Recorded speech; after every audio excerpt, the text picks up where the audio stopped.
반갑습니다. 오늘도 하나님과 동행하는 교회에 아침 말씀 예배 함께 하신 여러분들을 환영하고 축복합니다. 이제 계속해서 시편 말씀 보고 있습니다. 오늘 우리가 함께 묵상할 말씀은 시편 26편 말씀입니다. 구약 성경 시편 26편 말씀 함께 묵상하면서 26편에서 또 어떤 하나님의 말씀이 우리에게 오늘 또 좋은 은혜의 말씀으로 다가올지 함께 나누어 봤으면 좋겠습니다. 구약 성경 시편 26편 말씀입니다. 제가 봉독하겠습니다. 주님, 나를 변호해 주십시오. 나는 올바르게 살아왔습니다. 주님만을 의지하고 흔들리지 않았습니다. 주님, 나를 샅샅이 살펴보시고 시험하여 보십시오. 나의 속 깊은 곳과 마음을 달구어 주십시오. 나는 주님의 한결같은 사랑을 늘 바라보면서 주님의 진리를 따라서 살았습니다. 나는 헛된 것을 좋아하는 자들과 한자리에 앉지 않고 음흉한 자들과도 어울리지 않았습니다.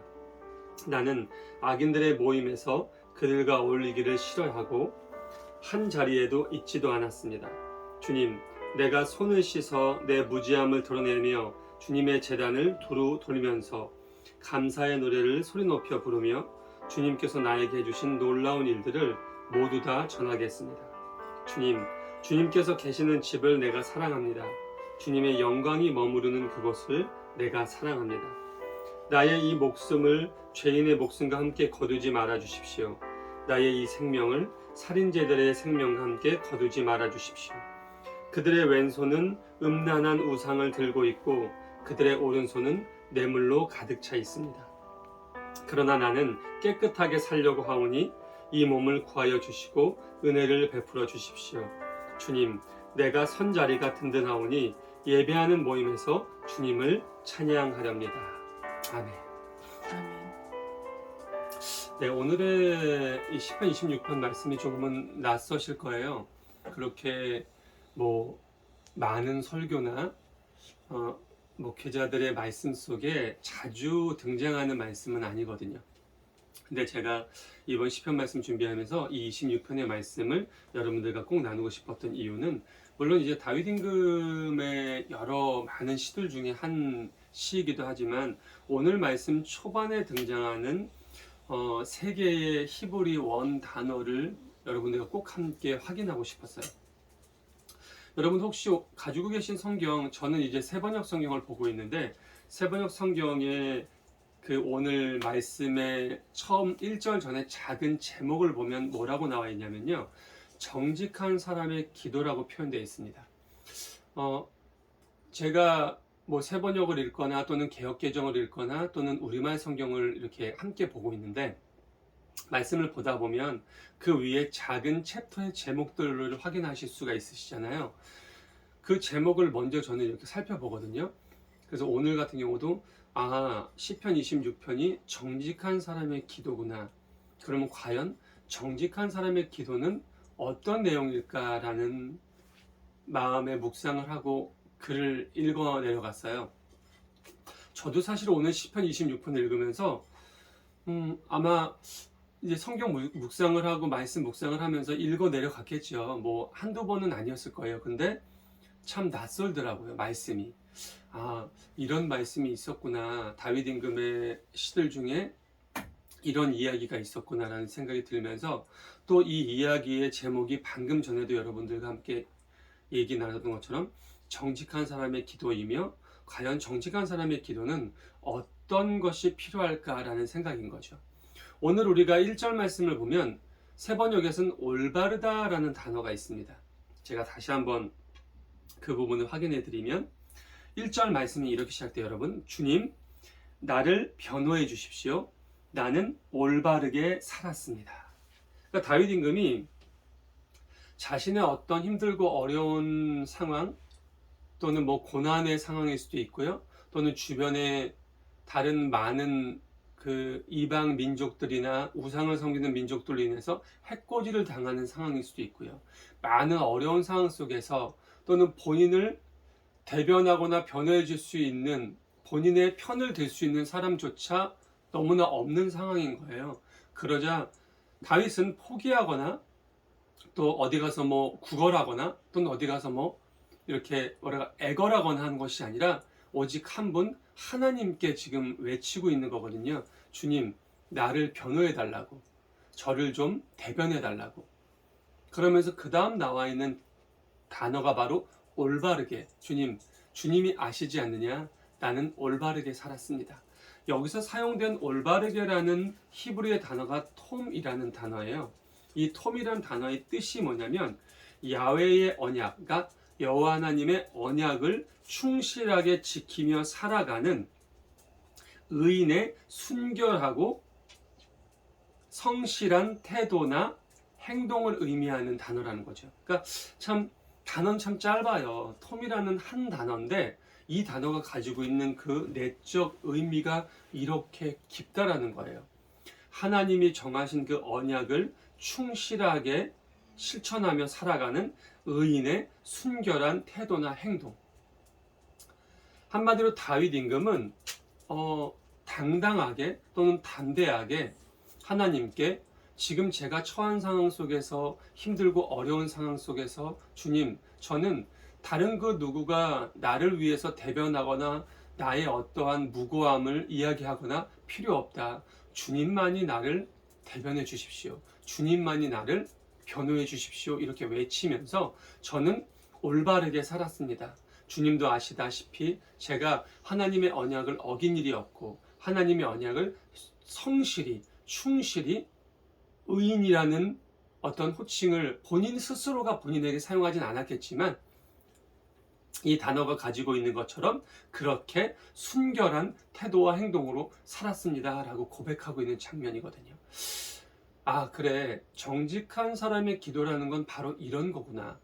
우리가 기도를 드릴 때 기도를 드리는 그 순간만 정직하고 열심을 다하고 뭔가 그 시간만 내가 하나님 앞에 최선을 다하는 것이 아니라 그 이전의 삶, 하나님과 기도하지 않는 어떤 나의 목적, 목표를 이루는 삶, 세상과 타협, 버탄다는 의미를 떠나서 세상과 우리가 어찌됐건 함께 살아가고 있잖아요. 육신을 가지고 살아가고 있는 시간 속에선 우리가 세상을 등질 수는 없는 거니까요. 그곳에 나아가서 복음을 전하고 우리가 할 수 있는 한 고아와 과부와 나그네들을 돕고 하는 많은 어떤 일들을 해야 되는 상황 속에서 우리가 누구를 만나건 어디에 있건 무엇을 하건 언제나 정직했다라는 거예요. 그런 것들이 갖추어져야 하나님 앞에 이렇게 온전하게 담대하게 본인을 대변해 달라고 기도할 수 있다는 것. 바로 이 전제가 정직한 사람의 기도에 가장 우선시 되는 조건이라는 거죠. 그리고 그 다음에 보면은 또 두 가지의 단어로 확인하고 싶은데요. 그건 뭐냐면 바로 말씀에서 이어져요. 1절을 보면 주님 나를 변호해 주십시오. 나는 올바르게 살아왔습니다. 주님만을 의지하고 흔들리지 않았습니다. 이것이 바로 다윗 임금이 오늘 26편 시를 통해서 정직한 사람이 하나님께 기도드리는 첫 번째 조건이었어요. 그러면서 두 번째는 무엇이었냐면 주님 이러한 나를 샅샅이 살펴보십시오. 아, 참 새 번역에서 샅샅이라고 표현했는데 과연 다윗 임금이 얼마만큼 하나님 앞에 담대할 수 있었다면 이러한 단어를 사용하면서까지 하나님께 본인을 평가해 달라고 했을까? 한편으론 너무 부럽더라고요. 부럽고 참 존경이라는 단어가 무색하리만큼 하나님 앞에 얼마만큼 투명했을까? 그런 생각이 드는 거예요. 그러니까 지금 이 상황이 어떤 상황인지 몰라요. 하지만 다윗이 어찌됐건 현재 자신을 대변할 무언가가 필요하고 자신을 변호해줄 무언가가 필요한 상황인데 다른 무엇을 찾지 않아요. 주님, 저는 오직 주님께서 저를 대변해줬으면 좋겠습니다. 하나님만 저를 변호해주시면 저는 그걸로 충분합니다. 그러면서 본인이 올바르게 살아왔고 하나님만을 의지하고 흔들리지 않았다는 걸 주장하면서 다시 한번 강조하는 거예요. 주님, 저를 샅샅이 살피시라고. 혹여 내가 방금 전에 주장한 것과 다르게 무언가 하나님 앞에 숨기는 게 있었다면, 감추는 게 있었다면, 저도 모르는 사이에 잘못한 게 있었다면 하나님, 저를 샅샅이 살펴달라고. 그러면서 그 다음에 이어지는 단어가 뭐냐면요. 저를 시험하여 보십시오. 나의 속 깊은 곳과 마음을 달구어 보십시오. 여기서 깊은 곳과 마음이라고 사용된 이 단어가 있어요. 여기서 깊은 곳은 킬야라는 단어예요. 이 킬야라는 단어의 뜻을 보니까 콩팥이더라고요. 그러니까 이 주석을 찾으면서 좀 특이하다. 깊은 곳이라는 단어가 킬야인데 이 킬야의 단어의 뜻이 콩팥이야. 그리고 여기서 마음이라고 사용된 이 속, 내면이라는 이 단어가 레브라는 단어인데 이 단어의 뜻은 심장이에요. 이게 뭘 뜻할까 곰곰이 생각을 해봤더니 겉으로 드러나 있는 모습은 본인도 뭐 거울을 통해 볼 수 있고 하나님이 보시기에 너무나 쉽지요. 누구나 다 드러나 있는 모습이에요. 우리가 사실 뭐랄까요, 마음속에 담겨져 있는 어떠한 진심, 의도 또는 내 마음속에 간직하고 있는 어떤 방향성과 기준은 본인만 알아요. 그렇잖아요. 겉으로 우리가 좀 치장을 하고 맘먹고 감추려고 하고 뭔가 다른 표현을 하려고 하면 충분히 그럴 수 있는 것이 사람의 어떤 가지고 있는 뭐랄까요, 장점이라고 그래야 되나? 사실 동물들은 그렇지 않아요. 본인들이 마음속에 가지고 있고 원하는 것이 바로 드러나죠. 우리 강아지 같은 경우도 꼬리를 흔들 때 본인이 뭐 물을 먹고 싶다 또는 밥을 먹고 싶다, 우리 사람들이 주인이 먹고 있는 음식을 나도 먹고 싶다는 표현을 즉각적으로 하거든요. 근데 사람은 그러지 않죠. 우리가 소위 말해서 뭐 내숭이라고도 하고 또는 음흉하다고도 하는 단어로도 표현하지만 겉과 속이 다른 부분들이 많이 나타나요. 근데 여기서 키라라는 단어와 레브라는 단어를 사용하면서까지 주여 나를 샅샅이 살피세요. 나를 시험해 보세요. 응? 내 키라와 내 레브를 확실하게 주님께서 확인해 보세요. 그게 뭐예요? 겉모습에서만 주님 앞에 제가 이런 척 저런 척 순수한 척 주님만을 의지하는 척 하는 게 아니다. 주님이 나의 콩팥과 나의 심장까지 다 살펴보셔라. 나는 머리부터 발끝까지 내 모든 장기를 통틀어서도 주님 앞에 순종했다. 그것을 주님께서 알아주셔라. 바로 이러한 기도의 내용이에요. 한편으로 26편을 준비하면서 다윗이 이렇게까지 하나님 앞에 간절하게 또는 철저하게 기도한 이유가 무엇 때문일까? 도대체 다윗이 지금 현재 어떤 상황에 처해 있기 때문이었을까? 그러면서 한편으로 그래, 다윗이 뭐 지금 이 정도로 힘들고 어려운 환경에 처해 있으니까 이렇게까지 하나님께 뭔가 구하는 거겠지, 이런 생각이 동시에 들면서 내가 하나님 앞에 이런 정직한 기도, 이러한 간절한 기도, 이러한 철저한 기도를 못 드리는 이유가 무엇일까? 내가 지금 너무 평안한가? 내가 지금 너무 평온한가? 내가 지금 부족함이 없나? 아니거든요. 우리 아니잖아요. 아직도 너무나 많은 게 부족하고 너무나 많은 게 불안하고 너무나 모자란 게 많아요.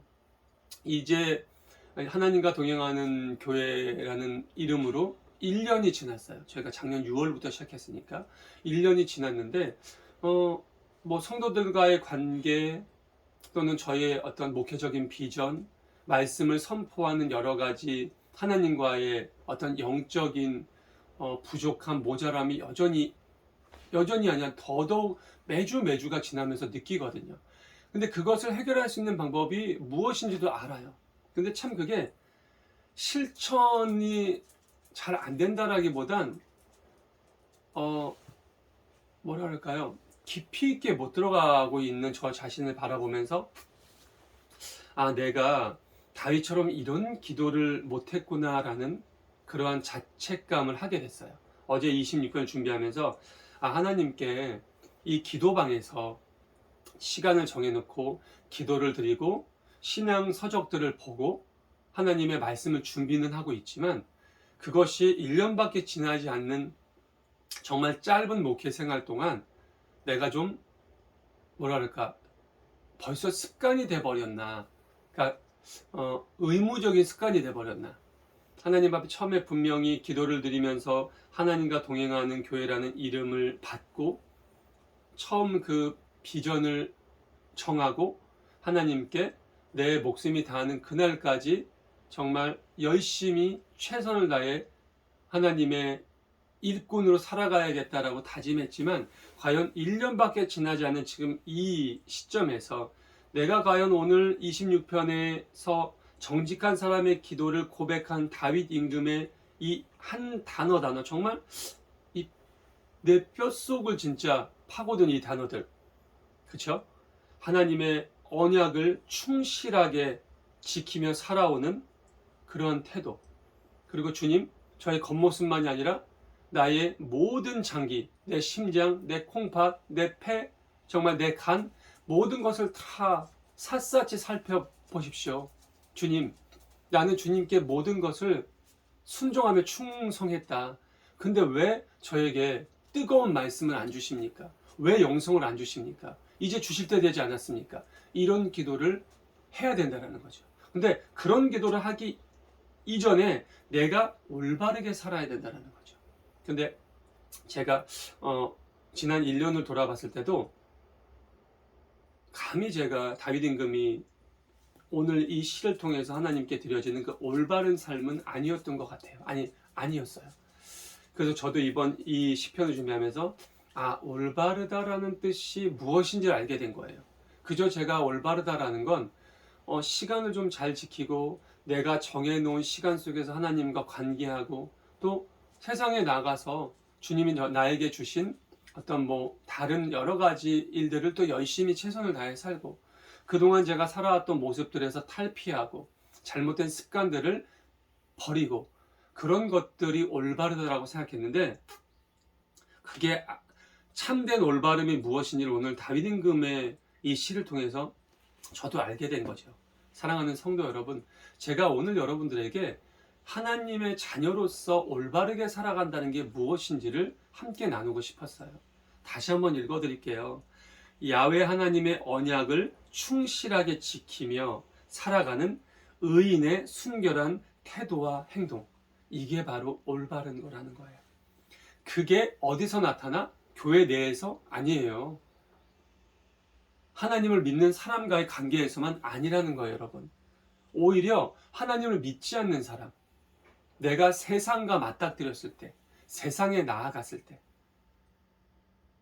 나를 바라보는 그 외적인 모든 사람들의 눈빛과 평가와 그들의 속삭임 속에서 나를 이야기하는 그들의 모든 뒷담화 안에서 내가 그렇게 평가되어야 된다는 거예요.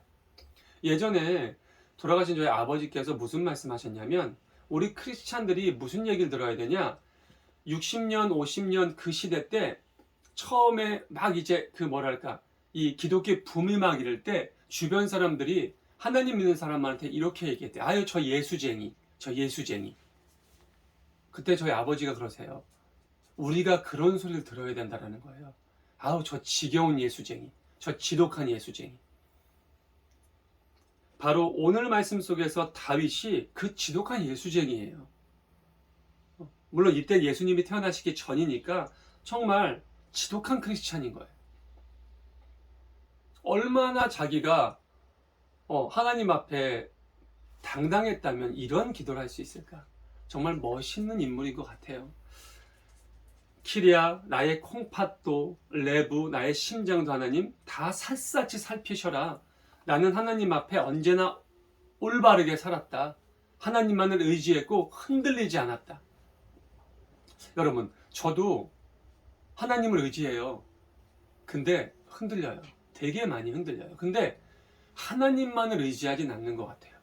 주의 종의 삶을 살면서도 가끔은 돈도 의지하고 가끔은 제 이제 아내인 또는 제 부모님, 제 형제들, 친구들을 의지할 때도 있고 또는 그 외에 좀 급격하게 얘기하자면 세상에 널리 퍼져 있는 우상들, 그렇죠? 스크린도 우상이 될 수 있고 어떤 운동도 우상이 될 수 있고 게임도 우상이 될 수 있고 그런 우상들에 의지하는 것, 그런 것에 넘어지는 것. 근데 다윗 임금은 오늘 명확하게 얘기하고 있어요. 주님, 내가 주님만을 의지했고 흔들리지 않았다라고. 사실 오늘 말씀도 짧진 않아요. 그 뒤에 여러 가지 이야기들이 나와요. 시편 1편에서 얘기했던 것처럼 다윗이 자신을 또 표현하고 있어요. 난 악인의 길에도 서지 않았습니다, 주님. 그 자리에도 앉지 않았습니다. 읽어보면 여기 보면 그런 이야기였죠. 나는 헛된 것을 좋아하는 자들과 한 자리에도 앉지 않았대요. 또 음흉한 자들과도 어울리지 않았대요. 악인들의 모임에서 그들과 어울리기를 싫어했고 한 자리에 있지도 않았대요. 주님, 내가 손을 씻어 내 무죄함을 드러내며 주님의 제단을 두루 돌면서 감사의 노래를 소리 높여 부르며 주님께서 나에게 주신 놀라운 일들을 모두 다 전하겠다라고 다짐하고 있죠. 다윗이 임금이잖아요, 여러분. 임금이다 보니까 오늘 표현한 어떤 단어 하나가 일반인들하고는 조금 다를 수 있어요.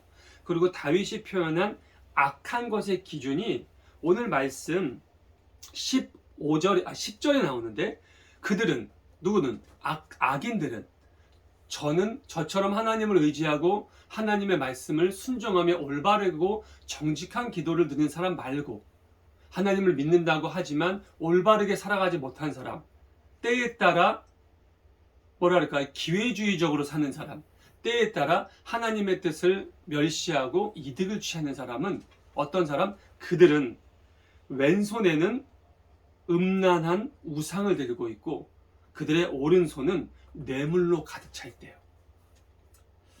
아마도 지금 이 시대를 살아가는 우리에게는 어울리지 않는 단어일 수 있지만, 사실 내가 또는 우리가 우리의 하루의 24시간의 시간들을 되돌아봤을 때 온전하게 수면을 하는 시간을 뺀 나머지 시간, 과연 나를 사로잡고 있는 게 무엇인가라는 것을 생각했을 때 그것이 음란한 우상인 거예요, 여러분.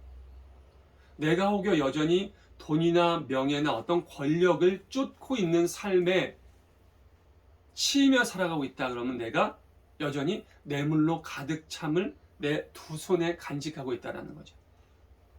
말씀을 마무리합니다. 정직한 기도를 드린다는 건 무엇일까요? 정직한 기도를 드린다는 것은 아마도 하나님께서 가장 기뻐하시는 기도, 기뻐하시는 우리의 간구일 거라고 저는 생각합니다. 다윗 임금은 그 부분을 누구보다도 명확하게 알고 있었던 것 같아요. 그래서 하나님께 이렇게 당당하게 얘기할 수 있었던 것이 아닌가. 주님, 절 변호해 주세요. 주님밖에 안 계세요. 그리고 저에 대해서 저를 샅샅이 살피세요. 그리고 시험하세요. 나의 겉모습은 아무것도 아니에요. 저의 모든 장기, 키리아, 레브, 나머지 모든 것도 다 살펴보세요. 주님 아실 거예요. 아마 살펴보시면 주님은 더더욱 확인하실 수 있을 거예요. 뭘? 내가 올바르게 살았다는 것을. 내가 주님만을 의지했고 그 무엇에도 흔들리지 않았다는 것을. 사랑하는 성도 여러분, 어떤 것에도 흔들리지 않고 주님만을 의지하며 올바르게 사실 수 있는 그러한 참된 신앙인의 모습이 우리가 누구를 만나건 어디에 있건 무엇을 하건 정말 여과 없이 나타낼 수 있는 태도와 행동이 우리 모두에게 함께 임할 수 있기를 간절히 축원합니다. 기도하겠습니다. 하나님 감사합니다. 오늘 말씀을 통해 주님 올바른 신앙인의 기도에 대해서 깨닫게 해주시니 감사합니다. 이 부족한 종 역시 정직한 기도를 드리지 못했음을 고백합니다. 용서하여 주시옵소서. 주님, 오늘 말씀을 통해 마음의 올바른 신앙의 태도를 깨닫고 정직한 기도를 드릴 수 있는 우리 모두가 될 수 있도록 인도하여 주시옵소서. 다윗이 힘들고 어려운 고난 중에서도 주님만을 의지하고 주님을 향한 사랑과 믿음이 흔들리지 않았었던 것처럼, 그래서 당당하게 주님 앞에 본인을 변호해달라고 주장할 수 있었던 것처럼 저희 역시 어떠한 상황 속에서도 누구와 관계하더라도 무엇을 하는 곳이더라도 주님 앞에 당당하게 담대하게 떳떳하게 믿음을 고백할 수 있는 그러한 신앙인, 주의 종, 주의 자녀가 될 수 있도록 인도하여 주시길 예수님 이름으로 감사하며 기도드렸습니다. 아멘.